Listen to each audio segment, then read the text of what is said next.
i benvinguts a un nou debat del cicle que promou Exterior.cat des de l'Espai Línia de Barcelona. En un món globalitzat i interconnectat, la diplomàcia ja no és un espai reservat exclusivament als diplomàtics o als governs.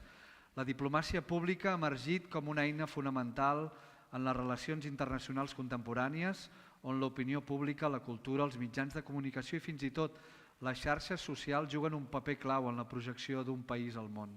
A diferència de la diplomàcia tradicional, que opera sobretot entre estats, la diplomàcia pública busca influir en les percepcions i guanyar la confiança dels ciutadans d'altres països promovent valors, cultura, innovació, polítiques externes. És en essència una forma de poder tou, això que es diu ara soft power, que complementa les eines polítiques, econòmiques i militars de l'Estat. En aquest context, Exterior.cat planteja avui un debat per analitzar les relacions internacionals i la diplomàcia pública. Amb el títol Diplomàcia pública i relacions internacionals, avui ens acompanyen en Joaquim Llimona, president del CEI International Affairs a Barcelona. Senyor Llimona, bona tarda. Bona tarda i gràcies per convidar-me. José Pintor, director general de Casa Àsia. Bona tarda. Bona tarda, gràcies. I Clara Roura, estudiant opositora a la carrera diplomàtica. Molt bona tarda. Bona tarda. Per començar, una pregunta més personal a tots tres. Què us va traure de les relacions internacionals? Comencem pel Joaquim. Jo, que sóc el més gran d'aquí, cosa que no és un privilegi, però en qualsevol cas jo tinc records dels últims anys de la dictadura i evidentment tot el que venia de fora, de la resta d'Europa, de la resta del món, era una obertura cultural, intel·lectual, de costums, etc. I em vaig educar en un ambient on sortia fora, amb les condicions que sortia aleshores, no te'n anaves a Àsia, te'n anaves a França, amb molta sort, doncs la veritat és que era un horitzó que t'obria noves maneres de pensar i que ens permetia aspirar que un dia nosaltres faríem part d'aquesta realitat. José? Bueno, jo em vaig apropar des del punt de vista més acadèmic. Jo vaig estudiar dret, em van començar a interessar el dret internacional, després vaig fer ciències polítiques i relacions internacionals i això doncs, em va anar conduint una mica a aquesta professió, però vaig començar més tard. La més jove és la Clara.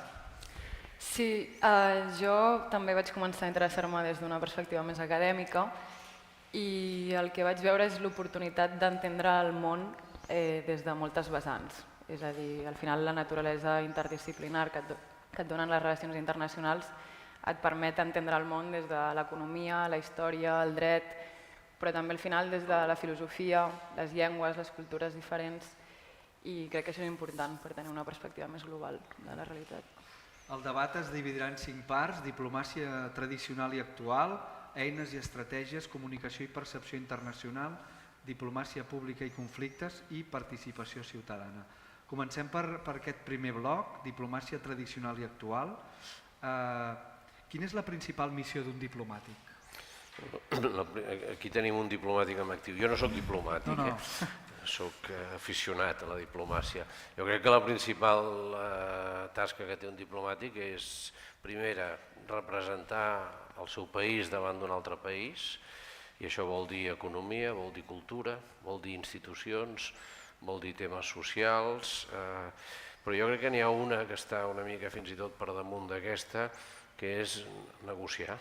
És a dir, la diplomàcia és el que permet resoldre els conflictes sense arribar a un estadi superior, com és l'enfrontament. Per tant, els diplomàtics, les diplomàtiques són claus per evitar que els conflictes o els diferents internacionals vagin a més i acabin originant guerres o altres enfrontaments. És una professió que no és molt coneguda, però que jo crec que és molt important i cada vegada està més ficada en el món actual i té una comprensió més global del món actual. Si vols afegir... Sí, jo afegiria només la defensa dels interessos del país i dels nostres ciutadans. Jo crec que a vegades ens oblida la part consular, que és una part molt important de la funció diplomàtica, que és la defensa i la protecció dels interessos dels espanyols que es troben a altres països. I això jo crec que és una part que hem de reivindicar com una part molt important de l'acció diplomàtica i que cada vegada té més sentit. En quant a les característiques d'aquells que es vulguin dedicar a la diplomàcia internacional, per exemple, Clara, les tens clares? Sí, jo crec que s'ha de ser una persona amb una vocació humanitària, primer de tot, i molt curiosa, oberta al coneixement i també amb una capacitat adaptativa. Joaquim, José, no sé si voleu afegir alguna cosa més en quant a característiques. Jo crec que hi ha una qüestió, ho ha dit la Clara, de servei públic. Hi ha una clara vocació de servei públic. Quan tu ets fora, quan tu estàs treballant en una missió diplomàtica, no tens horari, no tens caps de setmana, estàs sempre a disposició del que es necessiti. I això forma part de la teva feina, aquestes tasques de representació o també les tasques consulars es fan 24 hores, 7 dies a la setmana, i hi ha una part que té a veure amb la vocació de servei públic, que és un tema potser molt clitxé, però que és veritat que ho has de tenir, perquè si no, no té sentit que et dediquis a això. Hi ha un aspecte que m'interessa molt remarcar en quant a la formació del diplomàtic, que a vegades algú pot dir, home, potser és una carrera on es guanyen molts diners. El José ara parlava d'aquesta hipoteca d'estar permanentment connectat o a disposició 24/7 els 365 dies de l'any. No sé si part del nostre públic volen anar cap a la diplomàcia, després potser ho preguntarem, però amb l'experiència que teniu, creieu que és vocacional o que el fet de la retribució econòmica també, que és llaminera, també hi juga una part important? Si algú es vol fer ric, que no es faci diplomàtic. No és el camí. És a dir, el diplomàtic quan està fora està correctament pagat, però hem de pensar que llevat l'ambaixador, que té unes facilitats, s'han de trobar una casa i tenen tota una sèrie de despeses extraordinàries. I per tant, no és una carrera per fer-se ric. Jo crec que bàsicament és una vocació, perquè com sap molt bé l'amic Pintor i com sabràs tu d'aquí uns anys, és una vida fragmentada. Què vol dir això? Fragmentada vol dir que si tu ets funcionari internacional de la Unió Europea, passaràs en principi tota la teva vida, si vols, a Brussel·les. Si treballes a la fàbrica SEAT, doncs estaràs a Barcelona, però si ets diplomàtic, doncs ara, jo crec que tu abans de venir aquí a casar, si estaves a França, a París, però pots anar a l'Àfrica, o pots anar a les Filipines, o pots anar a qualsevol país americà, fins i tot pots anar a països complicats. I això a vegades obliga a fer un plantejament familiar. És un sacrifici, hi ha un sacrifici, hi ha una vocació. Jo crec que la immensa majoria dels diplomàtics assumeixen que la seva vida serà una vida fragmentada. I també el peatge, si t'acompanya algú al costat, diguem-li família, també és un peatge per tot això. És un peatge important a la parella i als fills també, que els has de canviar d'escola, de sistema, que a determinades edats és complicat també fer aquests canvis. Si arrelen en una ciutat. S'arrelen perquè per ells 4 o 5 anys és molt de temps, encara que per tu sigui una etapa professional, però quan tens 10 o 12 anys és molt de temps, és tota la teva vida, o la teva vida de la que tens acords, i això és complicat també. Clara, per tu és vocacional aquesta feina? Sí, jo crec que és 100% vocacional i a més també hi ha tota una preparació darrere de molts anys que si no et bases en una satisfacció personal o en els teus propis objectius no hi ha una remuneració equiparable. I és a dir, si algun dia, que així ho esperem, arribes a ser diplomàtica, estàs disposada a assumir... Sí, jo crec que és una reflexió que s'ha de fer abans de començar l'oposició, no quan ja t'hi trobes, i que s'ha de tenir molt clar. En el meu cas ho tinc molt pensat ja i endavant. Hi ha un aspecte interessant, no sé, que també m'ho podria el Joaquim com el José per la seva experiència. La diplomàcia internacional està molt masculinitzada o cada vegada, com altres professions, cada vegada la mirada femenina es va incorporant aquí? Jo crec que ha estat molt masculinitzada com totes les àrees professionals, i encara ho està com totes les àrees professionals. Potser una mica més encara perquè hi havia aquest peatge familiar i en determinades èpoques per les dones era més complicat inclús mantenir aquest ritme de vida, aquesta vida fragmentada, si tenies càrregues familiars, etc. Jo crec que hem avançat molt en aquest sentit. Hi ha una política molt clara, una política d'acció feminista des del Ministeri d'Afers Exteriors per facilitar l'accés de les dones també a la carrera diplomàtica, i jo crec que hem avançat també en les polítiques de conciliació de la vida personal i familiar amb la vida professional. Hi ha avanços, però encara s'han de fer moltes coses. Joaquim, potser ara et faig un atracament, però el CEI, la balança entre home-dona? Mira, si nosaltres mirem la gent del CEI que ha arribat professionalment més amunt, és a dir, subsecretaris, ambaixadors, fins i tot tenim un ministre que no està fent de diplomàtic, però que és diplomàtic, doncs la majoria de persones són homes. I això reflecteix que fa 25, 30 anys, 35 anys, doncs a les oposicions hi concorrien bàsicament homes. Ara jo crec que la proporció és 50-50 o fins i tot hi ha promocions, i això és bo, que hi ha més dones que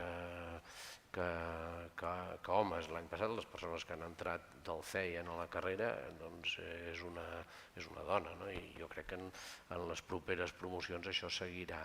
Però, esclar, ho ha explicat molt bé en Josep Pintó, això és una realitat que existeix i que per anar-la transformant fan falta anys i fan falta vocacions. Aquí tenim un magnífic exemple, és un estudiant que fa relativament 2 anys que t'estàs preparant, que confiem molt en les seves possibilitats i capacitats, i com ella hi ha altres estudiantes, no sé si es diu, en tot cas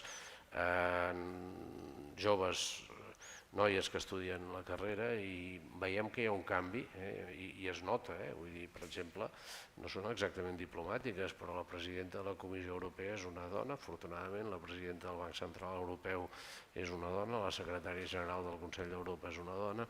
Vull dir que en l'alta política internacional cada vegada trobes...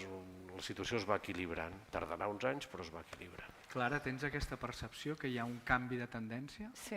Sí, crec que la realitat és ineludible, hi ha més homes que dones encara, però és un residu una mica generacional. Jo, entre les meves companyes, crec que són més noies que nois. Jo crec que sí.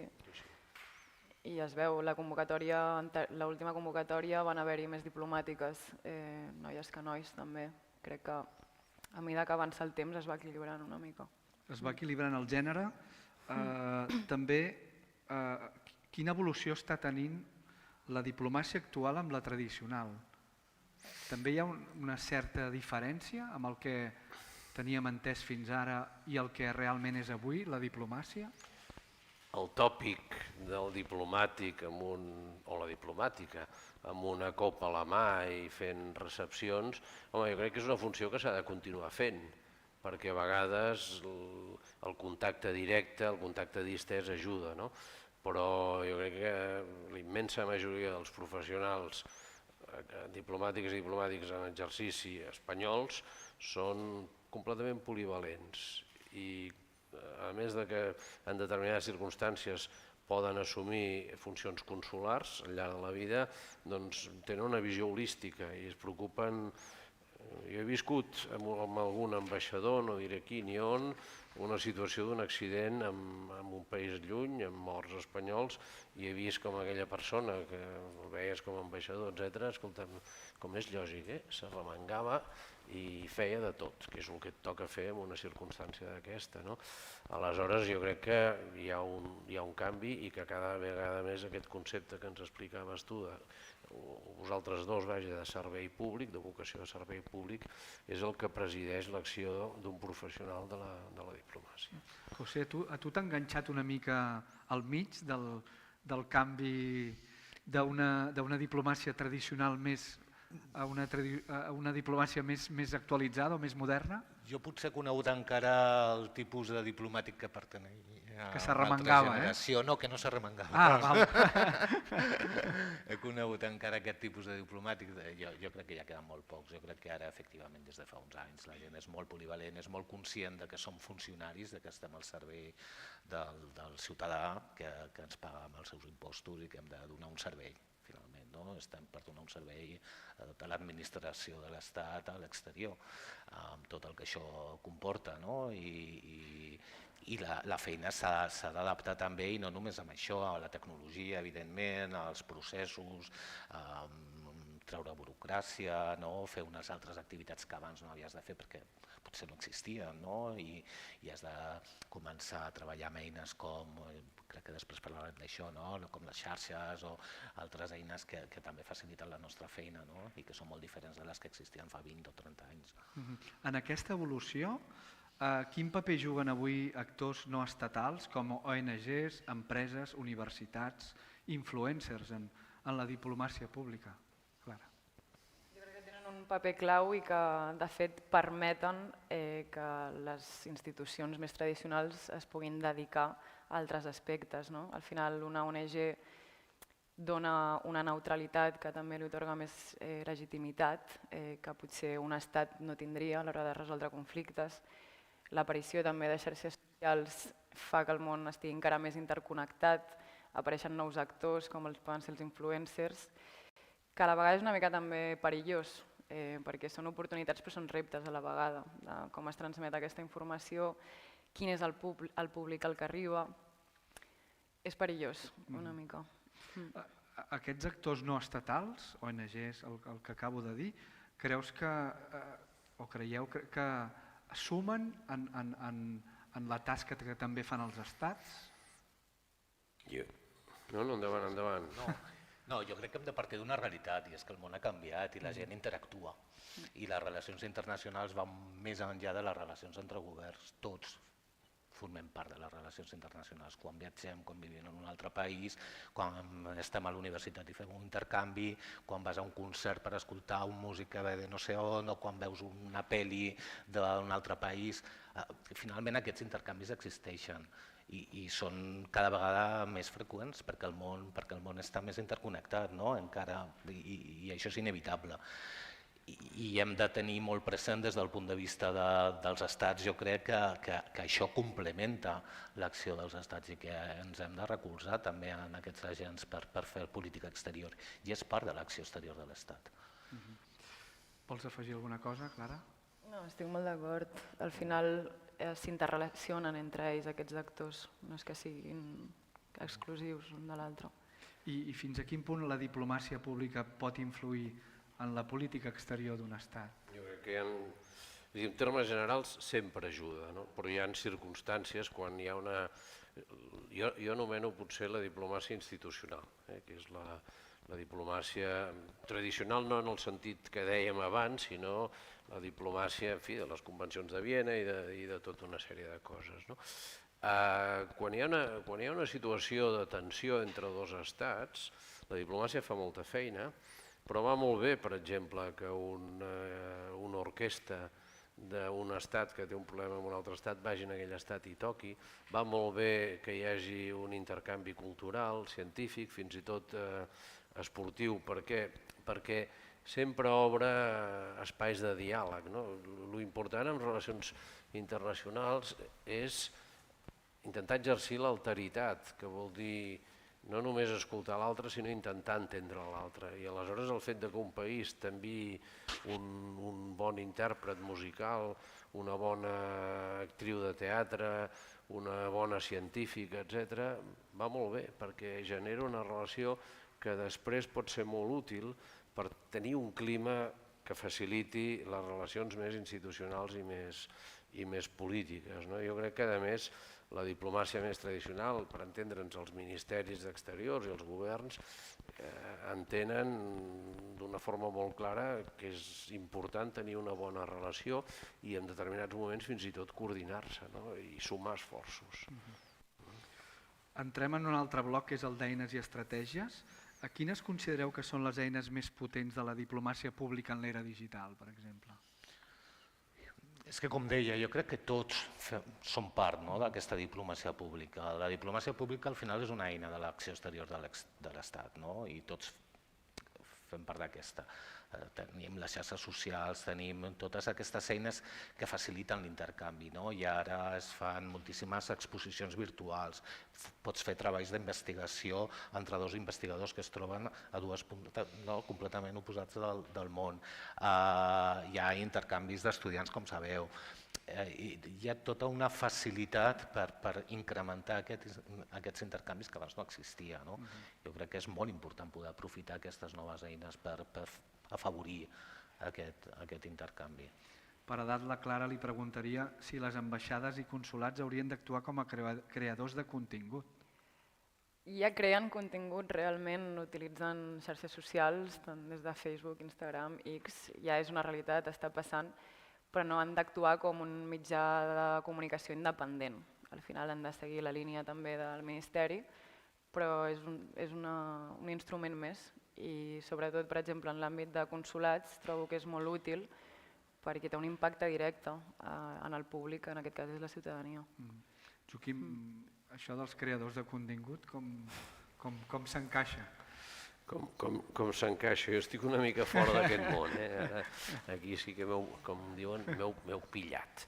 A veure, jo crec que la interacció, potser parlaré més de la interacció que hi ha entre aquestes noves formes de fer diplomàcia i les oficines diplomàtiques tradicionals,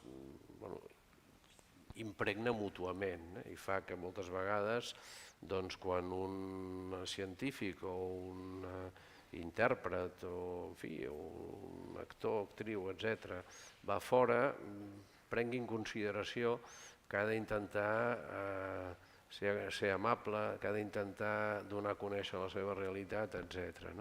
I després tota aquesta gent amb gran naturalitat utilitzen una sèrie d'eines per comunicar que cada vegada més les oficines diplomàtiques a l'exterior utilitzen. Cada vegada més, quan tu entres a la web d'una ambaixada, veus que hi ha molt dinamisme en la comunicació, hi ha un exercici de transparència, però que va més enllà de la transparència. No es tracta només d'explicar, sinó de dir coses que siguin missatges que arribin a la gent. Comunicació i percepció internacional. Com poden els estats construir una imatge internacional coherent en un context de desinformació? Entrem aquí en les fake news. Això és complicat, això no és fàcil. A veure, jo crec que el que hem de fer des del punt de vista institucional és afavorir i crear plataformes, com deia el Joaquim, d'espais de diàleg, que és el que jo crec que fem des de les nostres institucions, i és afavorir el contacte per crear xarxes, finalment, de gent d'un i d'altre costat, i crear espais de diàleg, espais de consens. Com pots lluitar contra la desinformació o contra el mal ús d'aquestes eines? Doncs afavorint que hi hagi experts, que hi hagi gent amb rigor acadèmic, que hi hagi un intercanvi realment de contingut seriós, contrastat, que alimenti també aquestes xarxes, aquestes eines. I això jo crec que és part de la nostra tasca també, donar cabuda a aquest tipus de contingut que realment pot contrarrestar, oferint informació fiable, rigorosa, trencant estereotips, trencant clitxers, que jo crec que això és una part molt important també de la diplomàcia pública, trencant totes aquestes imatges preconcebudes, i per això has de portar gent, i has de portar gent seriosa i que expliqui amb rigor la realitat del seu país, la realitat del nostre, i trobar realment espais de diàleg. Com pot combatre aquest context actual de l'extrema dreta vinculada a les fake news?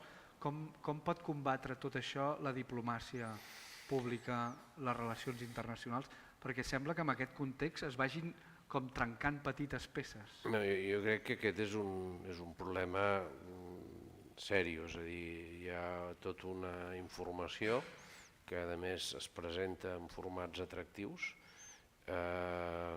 i que evidentment és una informació falsa o malintencionada, distorsionadora, però que a més a darrere tenen determinats interessos i potències que s'alineen amb el que són els partits populistes, i aleshores tot fa una amalgama que com es pot combatre? certament amb molt rigor, amb molta informació, però també jo crec que és molt important tenir comunicadors que siguin atractius. És a dir, el problema de les fake news és que moltes vegades són molt atractives, no? I en canvi la informació rigorosa és menys atractiva. Jo crec que des de la veritat i des del rigor s'han d'utilitzar les tècniques i la gent més jove i la gent més, en fi, els influencers i tot aquest tipus de gent, se'ls ha de treure cap a dir la veritat i dir-la de la manera que ells la diuen, que és diferent al que li diu un advocat o un economista. Vull dir que jo crec que amb una finalitat correcta hem d'utilitzar aquestes eines i aquestes tècniques perquè amb rigor, només amb rigor, és difícil combatre les fake news. Rigor i forma. Per això és important que joves amb una imatge moderna, amb empenta, etc., diguin coses amb una certa gràcia també. Clara, com a futura diplomàtica... S'ha assenyalat a tu, Com a futura diplomàtica, et preocupa aquest context que hi ha avui al món vinculat a les fake news, a la desinformació? Sí, jo crec que és una de les grans lluites del segle XXI. És difícil trobar una única resposta. Evidentment hi ha uns equips tècnics que existeixen que les intenten identificar, però per altra banda també crec que s'estan desenvolupant uns altres instruments, com poden ser la diplomàcia pública, com crear aquests tipus d'espais per donar una imatge més propera i més humana. Al final, també amb l'arribada de la intel·ligència artificial es pot modificar la realitat, ja està passant, i ens queda el dia a dia i el que un veu amb els seus propis ulls. Llavors per això és tan important. Volies afegir alguna cosa? No, estic completament d'acord. Qui tingués una resposta absoluta, jo crec que és un remar cada dia, perquè són molt perverses, les fake news són molt perverses, no només una falsedat, una estupidesa, sinó que té una intencionalitat de fer mal i reforçar determinades opcions. Hi ha un punt que poso ara sobre la taula que m'interessa com a periodista. Quin impacte té la manera com els mitjans nacionals cobreixen la política exterior sobre la percepció externa del país? Sobre la percepció que tenen a l'exterior de nosaltres? Sí. Jo crec que molta, jo crec que és important també. És veritat que jo crec que, i enllaço amb el que dèiem abans, que parlaven de les fake news, jo crec que en aquest país encara hi ha poc espai de política internacional. Hi ha poc espai d'anàlisi, hi ha poc espai de reflexió, hi ha poc espai periodístic de política internacional. I moltes vegades tenim fonts que són externes i que són molt bé transcripcions de diaris anglosaxons o d'altres fonts, que a vegades també tenen la seva lògica i els seus interessos darrere i a vegades també ens condicionen a la nostra manera d'entendre el que està passant al món. Potser sí que seria molt important també generar aquest espírit crític amb l'ajuda d'un periodisme sobre qüestions internacionals de qualitat, i això seria molt important també. No sé si en aquest aspecte voleu afegir alguna cosa. Jo crec que aquí l'altre dia feia una xerrada, és a dir, el president Trump amb aquesta política disruptiva comercial internacional jo crec que ens ha fet adonar de la importància que té la política internacional no només per arreglar les grans qüestions, sinó de l'impacte que té en la nostra vida quotidiana. I per tant jo crec que ara hi ha un interès major amb la política internacional, li hem de reconèixer algun avantatge, i seria aquesta. Jo cada vegada veig més gent que se n'adona que la negociació comercial, que abans la veia com una cosa allunyada, repercuteix amb el preu del pollastre que pagarà l'endemà. I moltes més coses, amb les possibilitats de tenir una vida professional fora, de viatjar en un país, etc. I aquí jo crec que la majoria de la premsa informa, potser no suficientment, però informa prou bé. Estic pensant en alguns diaris, tenen bons articles. La premsa tradicional, els mitjans de comunicació, televisió, ràdio, molt difícilment es dediquen a difondre bulos. Hi ha bona informació, potser no suficient, no som a Londres, però Déu-n'hi-do. I sobretot el que jo estic veient és cada vegada més gent interessada en el que passa al món, perquè ens n'adonem que el que passa al món és molt important també per nosaltres. Un altre bloc és la diplomàcia pública i conflictes, potser és la més complexa. En situacions de crisi o conflicte, com pot la diplomàcia pública minimitzar tensions i evitar l'escalada? Aquí és un punt important per un diplomàtic. Mantenir un contacte obert. Sí, tu ho deies, no? Tenia aquestes mà estesa, no? plataformes. Podríem dir-ho? Moltes vegades no parla ningú i els diplomàtics parlen. No, hi ha més I les empreses parlen. Exacte, si hi ha empreses, si hi ha societat civil organitzada, si hi ha gent de la cultura, si hi ha diferents actors socials que participen, crees ponts, crees xarxes, crees espais de diàleg, encara si hi ha un conflicte polític. I moltes vegades això jo crec que és molt important, mantenir oberts aquests espais. Quina mirada hi poses? Jo crec que avui en dia trobem molts tipus de diplomàcia. Avui en dia i des de fa anys ja, jo penso en l'exemple paradigmàtic de la diplomàcia del ping-pong. Quan Nixon fa la primera visita a Xina va ser arrel d'uns partits de tenis taula. O avui en dia pot semblar molt superflu, però el fet que a Madrid hi hagin pandes en el zoo també és un reflex de la diplomàcia del panda amb Xina o la diplomàcia del sushi que està present a Europa. Es creen nous espais que potser no són tan tradicionals i tenen un impacte més directe en la cultura, en la gastronomia, art, en tot, realment en tots els aspectes de la nostra vida, i que creen un espai, un refugi més confortable per després arribar a una conciliació, a una cooperació, per evitar aquest conflicte o una escalada. En una situació de conflicte, el bon diplomàtic és aquell que negocia, diguem-ne, sota la taula fent-ho bé i després no surt a la foto? O el bon diplomàtic és aquell que es fa la fotografia? Jo crec que el bon diplomàtic és el que fa la feina, amb independència que es faci o no la fotografia, i sobretot que és capaç de mantenir una reserva i una discreció completa del que ha parlat. A mi em va sorprendre davant de les càmeres com un president renyava amb un altre president, que és una imatge que tenim present. Tu pots tenir un enfrontament molt dur perquè els diplomàtics no només es diuen que bé que estàs o que simpàtic que ets, es diuen coses dures els diplomàtics, però ho fan en privat, en reserva, perquè la que eleves a la categoria de públic un conflicte és molt més difícil resoldre'l. Per tant, José, l'anonimat és bàsic? Discreció. La discreció, sí, jo diria la discreció. Per determinades feines és molt important tenir discreció perquè això és el que permet moltes vegades desbloquejar situacions que són molt complicades i que fer-les públiques posen un problema tant en el teu interlocutor com a tu mateix. Si algú ha de cedir en algun moment és molt més fàcil si es fa en aquesta discreció que si s'ha elevat a públic. Això complica sempre les coses.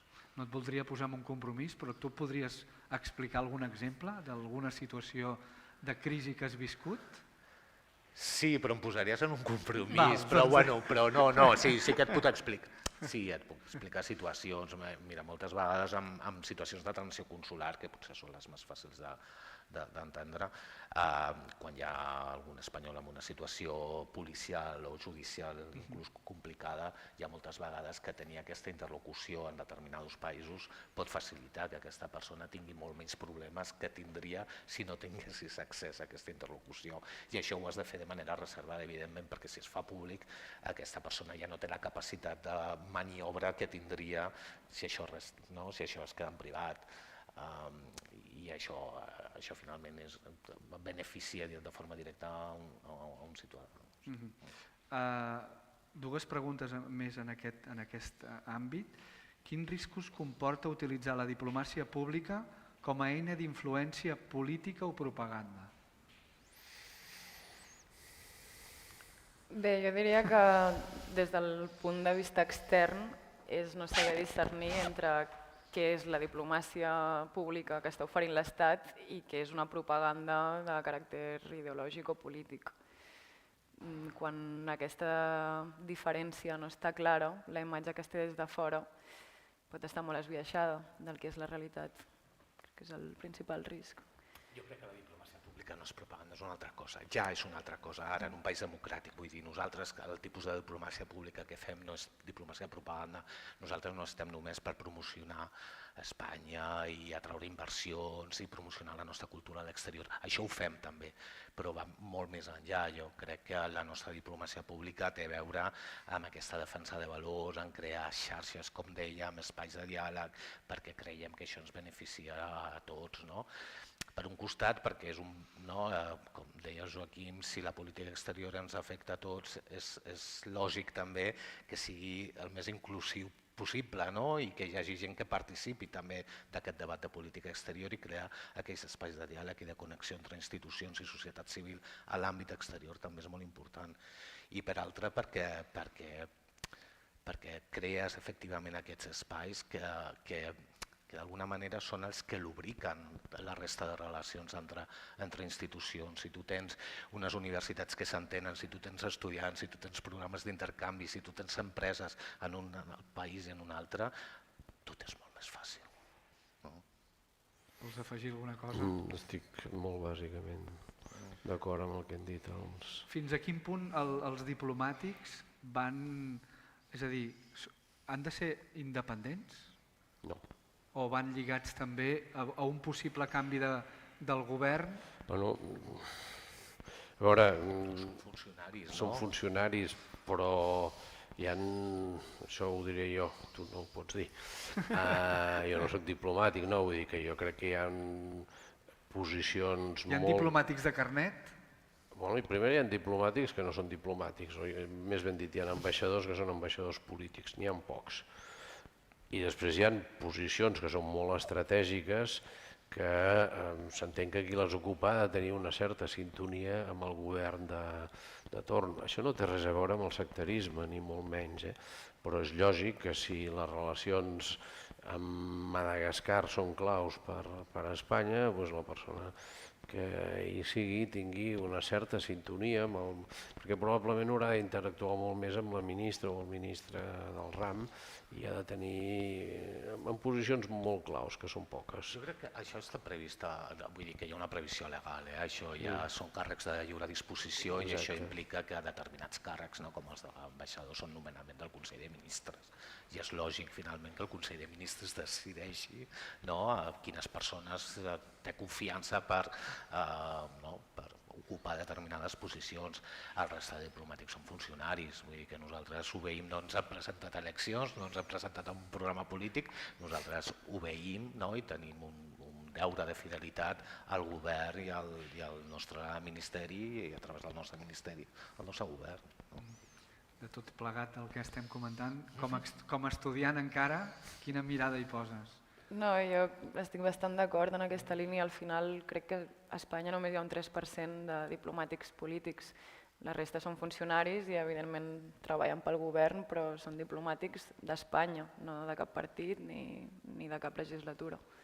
A més, dins del cos ja hi ha una sèrie de normes de quants anys has d'estar a l'estranger per poder ser secretari d'ambaixada, per poder ser després cònsul o ambaixador. Hi ha una normativa i és rigorosa. O sigui, tinc una curiositat. Si, per exemple, estaves a París i, per exemple, diguessis home, m'agradaria estar a Washington, tu pots opositar per estar a Washington o és el mateix govern qui decideix? No, hi ha el cas dels ambaixadors que sí que són nomenaments del Consell de Ministres, com deia, i són càrrecs de confiança. La resta de diplomàtics participen en un sistema de concurs intern, si vols. I tu et pots presentar? Sí, cada any hi ha una llista, és el que nosaltres anomenem el bombo, perquè hi ha una llista de les places que queden lliures i una llista de les persones que queden lliures en aquest any perquè han acabat el seu lloc, i llavors tu pots concursar amb els llocs que queden lliures. I hi ha un límit d'anys? En cada lloc? Sí, cada lloc està arreglat. Hi ha 3 categories de països, normalment és de 2 al mínim, 5 anys és el màxim. I en quants països has estat? No li estic fent una entrevista ara. Jo he estat fora, he estat a 5. Vaig estar a Guinea Equatorial, després al Marroc, després a Nicaragua, a Mèxic i a França. Molt bé. Clara, tens ja alguna destinació? No encara. No, eh? De moment... No t'atrau cap país ni cap ciutat? Potser els primers anys sí que m'agradaria estar a Àfrica i Àsia i crec que és la idea una mica de tots els opositors i després tornar una mica més a prop de casa, però més indiferent. Entrem en l'últim apartat, que és participació ciutadana. És una qüestió important en aquesta evolució d'aquesta diplomàcia que estem refermant avui en aquest debat. Joaquim, com poden els ciutadans contribuir a la diplomàcia pública del seu país? Jo crec que els ciutadans tenen una orientació més empresarial o més cultural o més social o esportiva i aleshores el que es tracta és que quan duen a terme la seva activitat integrin o incorporin una dimensió internacional. Qualsevol de les persones que estan aquí, la seva vida tindrà un element de transnacionalitat i no només ella, que molt possiblement serà diplomàtica i que per tant tindrà una vida amb una sèrie de destinacions, qualsevol de nosaltres o estudia fora o treballa fora o treballarà fora o coneixerà una persona fora o viatjarà d'una forma freqüent. El que es tracta és mostrar una certa obertura, una certa capacitat d'explicar les coses, interessar-te pel que pensen els altres, escoltar-los, intentar-los comprendre. És una actitud del dia a dia moltes vegades. La meva generació, evidentment, la dimensió internacional existia però era molt més reduïda. Ara la té tothom, un programa Erasmus, però no només Erasmus. Vull dir, a Europa podem treballar a qualsevol país amb igualtat de condicions, tenim una sèrie de portes obertes i gairebé tothom les aprofita. Si mirem aquest mural gegant que vam estrenar fa uns mesos, que el vam batejar com Catalunya al món, això és diplomàcia? I tant, això és diplomàcia. No, evidentment hi ha les delegacions del govern que això sí que ho és, però els casals catalans a l'exterior és diplomàcia? Absolutament. Les colles castelleres a l'estranger és diplomàcia? Absolutament. Tots els que estem fora en algun moment projectem una imatge del nostre país, inevitablement.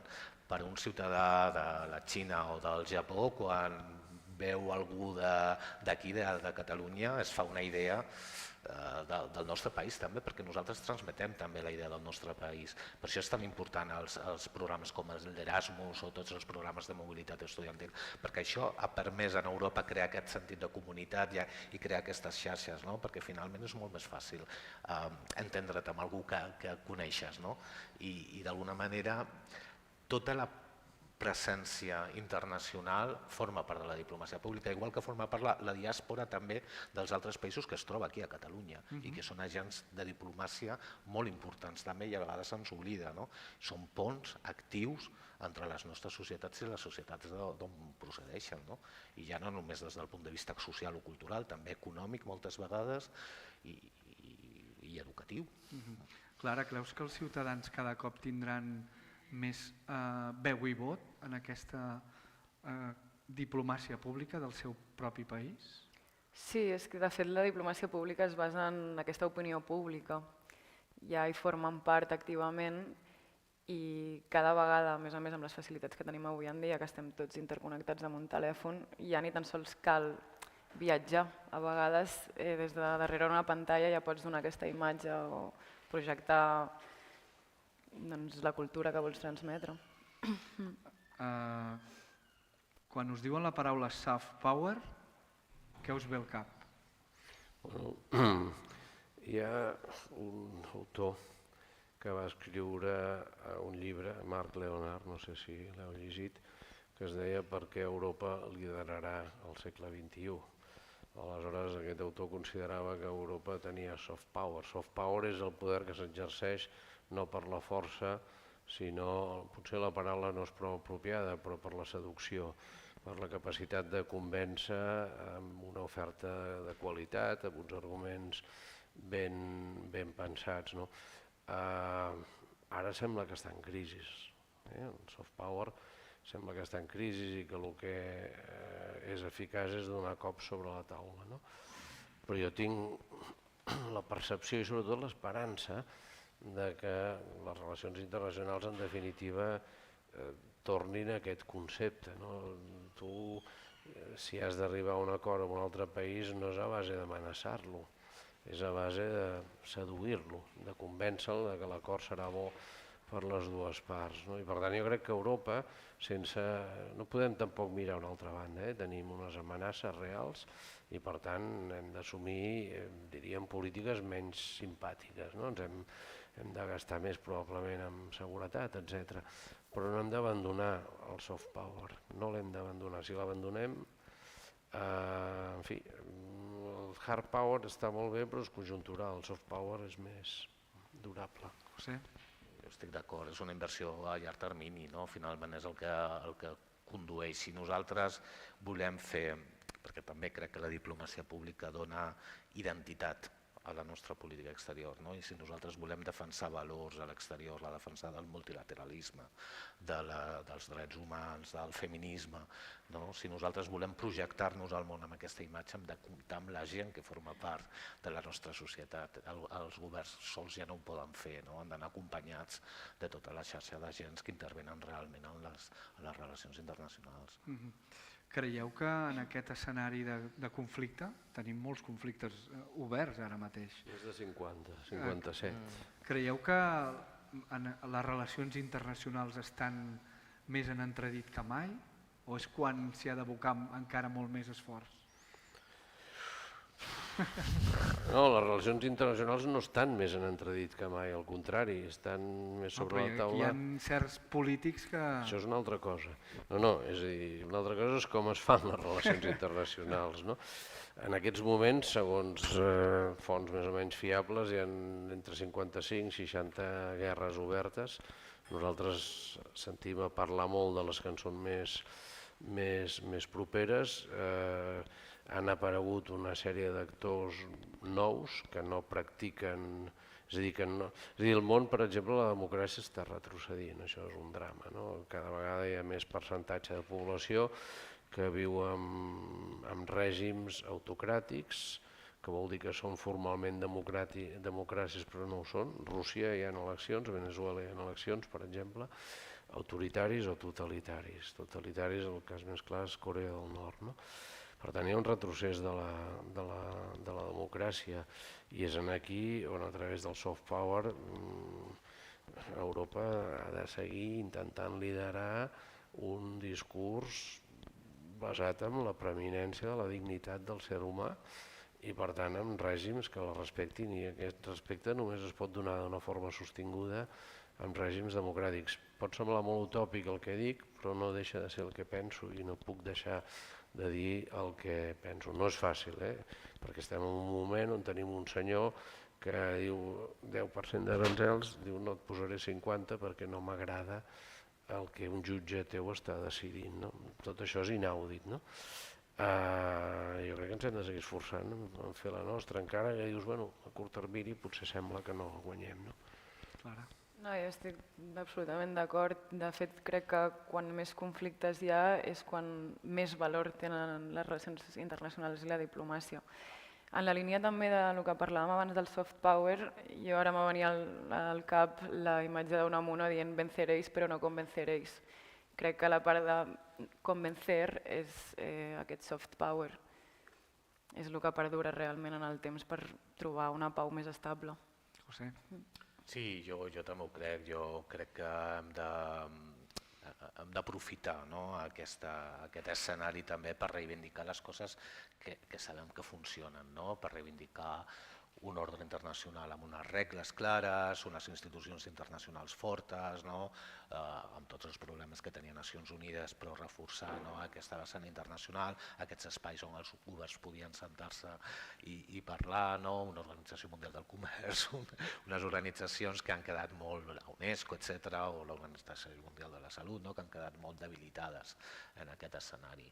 I hem de continuar, jo crec que hem d'aprofitar aquestes eines que ens dona la diplomàcia pública per crear complicitats també i per crear la idea entre l'opinió pública internacional, no? La idea d'anada i tornada. Jo crec que la diferència potser de la diplomàcia pública tradicional a la moderna és que hem de pensar que és bidireccional també i hem de parlar però hem d'escoltar també i crear aquestes complicitats és molt important per reivindicar aquests espais i que no es perdin. No?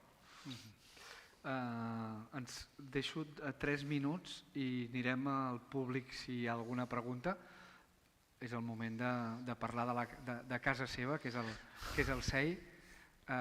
No sé si el coneixen o no la gent que hi ha al públic. Ell el coneix. La Clara ho rematarà. Però tenim molts lectors d'exterior que viuen, molts catalans a l'exterior que ens segueixen contínuament. Per tant, és el moment també d'explicar què és el que feu al CEI Internacional. El CEI es va fundar l'any 87. Un minutet que anem pactats amb l'horari que ens has marcat. Salto 40 anys de cop. És a dir, l'objectiu inicial del CEI és descentralitzar la formació de diplomàtics i fer que gent, diríem, fora del nucli més tradicional, doncs també es prepari per la carrera diplomàtica i per tant portar una visió diferent. Jo crec que tu ets exalumne del CEI, tenim altres exalumnes, no? I després hem anat ampliant formació acadèmica, tenim el nostre director acadèmic, el doctor Noferini per aquí, fem màsters, fem tota una sèrie d'oferta. El leitmotiv és política internacional i sostenibilitat i el leitmotiv és la defensa del multilateralisme, que és un valor que sembla a la baixa, però potser alguns dels que ara l'ataquen tant, quan ja no siguin la primera potència, s'arrencaran els cabells de no haver defensat més el multilateralisme, que a més van crear ells. Clara, què et sembla participar d'aquesta família del CEI? Per mi és un plaer, la veritat. Gràcies.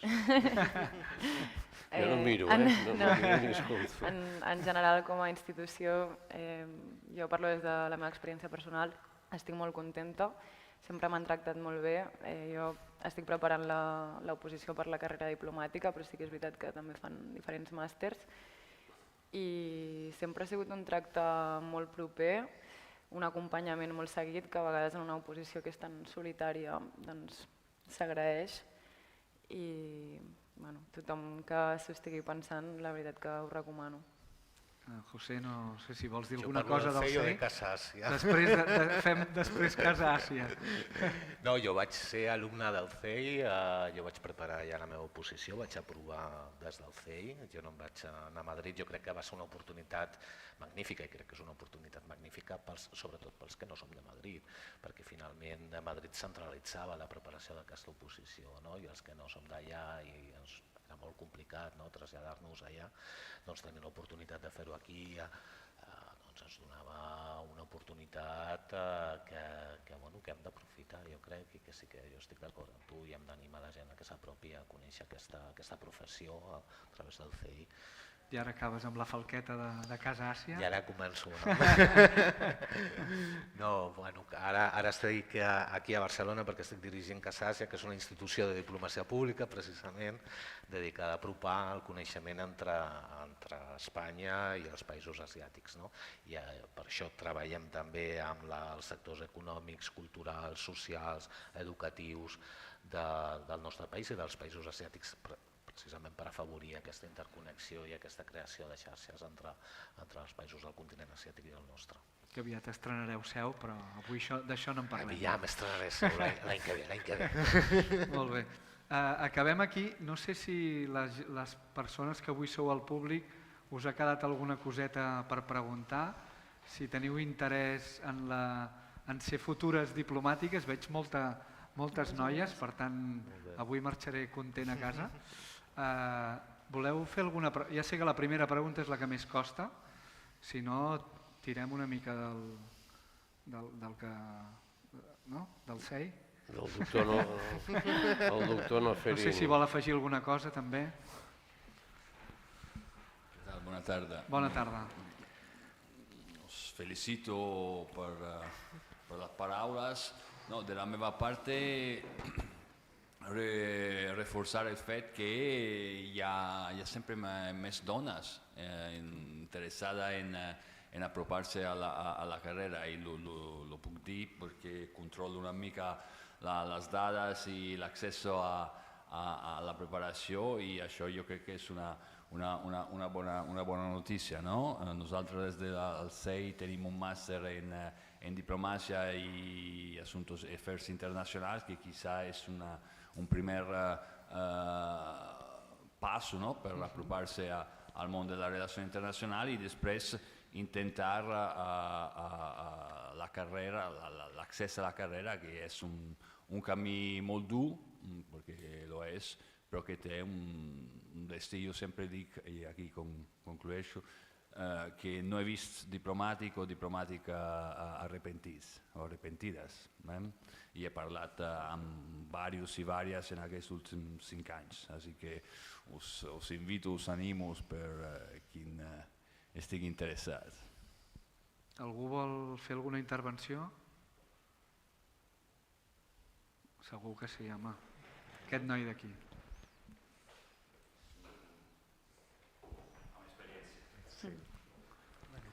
Amb experiència, no sé si és una cosa bona o no, porto 3 anys també, soc company de la Clara al CEI, i la veritat és que us recomano aquesta experiència. És una experiència bonica en la que hi ha un acompanyament molt bo, tant a nivell acadèmic com a nivell d'amistat, perquè realment es crea una petita comunitat familiar o amistosa, i bueno, m'ha agradat molt sentir la meva companya, perquè em veig reflexat en moltes de les qüestions que m'ho comentat, i sí que si teniu vocació per aquesta professió, doncs l'exemple d'aquests professionals és molt d'agrair. Joaquim, teniu els alumnes, els estudiants molt contents, eh? Bueno, jo crec que ja tenim un cos docent, preparadors. Jo no tinc cap mèrit amb això. L'administració, els preparadors, els docents, que fan una feina molt bona i que la intentem millorar dia a dia, perquè evidentment hi ha una oposició, i la diplomàcia és una de les grans oposicions, és una carrera de fons, i a vegades la gent es desanima, i és un exercici que el pots practicar d'una forma molt sola, i per tant no es tracta només d'explicar-los el contingut del que han d'estudiar, sinó com han d'estudiar, quin mètode han d'utilitzar, què han de fer i què han de prioritzar quan s'enfrontin amb un examen, desacralitzar l'examen, perquè a vegades una persona amb molt talent però molt jove davant d'un tribunal no dona tot el que podria donar de si, i tot això mirem d'incorporar-ho en el CEI, i després el més important és que tenim una gent que són els estudiants, els opositors, que són magnífics, que tenen ganes, que hi posen ganes, que hi posen esforç, i la veritat és que el bàsic del CEI són la gent que estudia el CEI, les oposicions o els màsters. La resta, diríem, el cos docent, tot això és molt important, però l'èxit del CEI és tenir gent bona que s'apropa a nosaltres amb interès i amb ganes. Alguna pregunta més? Alguna reflexió? Sí, mira, ja et dic jo que n'arrencarem un parell més. Moltes gràcies, ha estat superinteressant. Jo estudio al CEI, el màster de Diplomàcia i Organitzacions Internacionals. Davant de l'oposició diplomàtica, és una pregunta general, però sobretot per tu, Clara. Primer de tot, quina va ser la teva principal motivació? Si vas tenir algun moment de dir ho decideixo, sí, em tiro a la piscina, o si és una cosa que venia d'abans ja ho tenies com clar. Això és la primera pregunta. No, jo vaig descobrir que em volia dedicar a la diplomàcia fent les pràctiques del màster, perquè vaig estar a un consolat espanyol a fora, i allà vaig veure-ho més de la vora i vaig descobrir aquest món.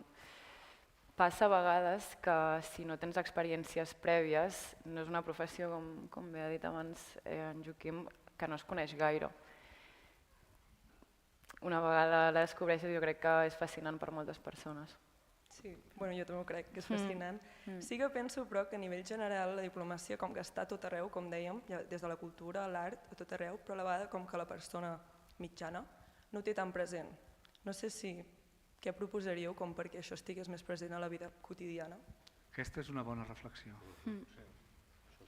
No, jo estic d'acord amb el que dius. Jo crec que hem de fer molta pedagogia també encara sobre la nostra feina i explicar molt bé el que fem. A vegades ens hem, no sé si nosaltres o ens hem refugiat una mica en aquesta imatge de misteri, ens hem envoltat amb aquesta idea que parlaves abans de la discreció i tal, amb aquesta imatge una Com mica tancats en una urna, Sí, no? exacte, i no hem utilitzat aquestes eines que hem de començar a utilitzar més, de parlar amb la gent, d'interactuar, també que sigui un canal de doble direcció, i això sí que és una feina que jo crec que hem avançat, i el CEI ha fet molt per això, per apropar una mica aquesta carrera a la gent, però hem de continuar explicant, ja que estem aquí per Clar, això. perquè en el cas de la Clara se li desperta la vocació al màster.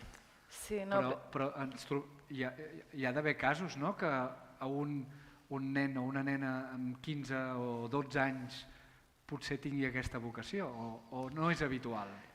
Sí, el que passa és que jo crec que no és tan conegut, no forma part de les teves cartes. Tu quan estudies o quan estàs a la secundària o quan comences la carrera, no sé el que heu estudiat, normalment no forma part de les teves cartes perquè si fas dret és advocat o jutge o notari, normalment no tens aquesta possibilitat sobre la taula i això és el que hem d'afavorir.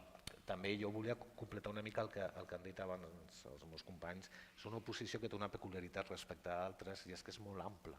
I això ho fa molt bonic però també ho fa més complicat perquè has de fer no només un temari, sinó que has d'estudiar temes, has de llegir molt, has de fer un anàlisi de text. Doncs és una oposició que comporta també idiomes, francès, anglès, comporta una sèrie de preparació que també ho fa especialment complicat, i potser hi ha gent que a tirar enrere, aquesta idea també d'haver de preparar diverses coses a la vegada. Jo crec que als 10 anys les nenes i els nens bàsicament volen ser bomberos. O futbolistes. Bomberos té més prestigi. Després futbolistes perquè comencen a integrar el tema, diríem, del Bill Metal. Continuant amb el que deia ell, cada vegada, i és bo, habitualment el diplomàtic o diplomàtica era una senyora o un senyor que estudiava dret i després s'anava a fer de diplomàtic com s'anava a fer de notari, etc. Ara cada vegada més ens trobem en professions, diríem, de ciències, enginyers, arquitectes, biòlegs, etc. I l'altre dia ho parlava amb el secretari, que és el cap de la carrera diplomàtica, i em deia, escolta, no saps el bé que ens va que s'integri gent que té una formació i una estructura mental, perquè la universitat et dona això, que és diferent a la de la tradicional manera de pensar d'un jurista, d'un economista, d'un politòleg. Per tant, és molt bo que gent que es dedica a fer ponts també faci de diplomàtic, perquè potser aportaran una visió més racional, més ordenada, en fi, jo crec que és bo. Cada vegada hi ha més varietat, cada vegada ens trobem en perfils més diferents. És veritat que el temari és molt jurídic, ho podem dir o no? Són 250 temes, no és per descoratjar ningú, és una carrera de fons, que vol mètode i paciència i anar incorporant coneixements. Alguna pregunta més? Puc en fer una altra? I tant.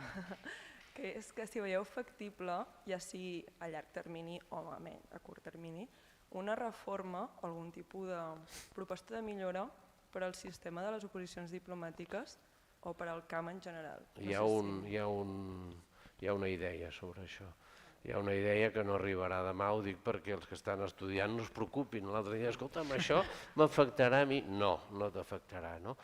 Però hi ha una idea de canviar l'accés a determinats cossos de la funció pública, és molt a les beceroles i per tant jo crec que tampoc, si jo dic la cosa que sé, que l'he sentit de no sé on, tampoc és rigorós, però sí que hi ha una idea. Jo crec que l'oposició a diplomàcia en termes generals és bastant objectiva, està pensada l'estructura d'exercicis perquè hi puguin haver-hi pocs favoritismes, no dic perquè coneixis, però perquè t'agrada més l'estil d'aquell, etc. Però fins i tot en aquesta situació jo crec que hi ha una idea de millorar l'objectivitat de l'accés a la funció pública per d'aquí uns anys. I a més penso que aquest és un tema, no sé què dirà el senyor Pintor, que s'ha de fer amb consens polític ampli, perquè si no el canviarem avui i demà passat el tornarem a canviar. Hi ha d'haver-hi un consens polític ampli per canviar aquest sistema. Entenc que això ho decideix cada país?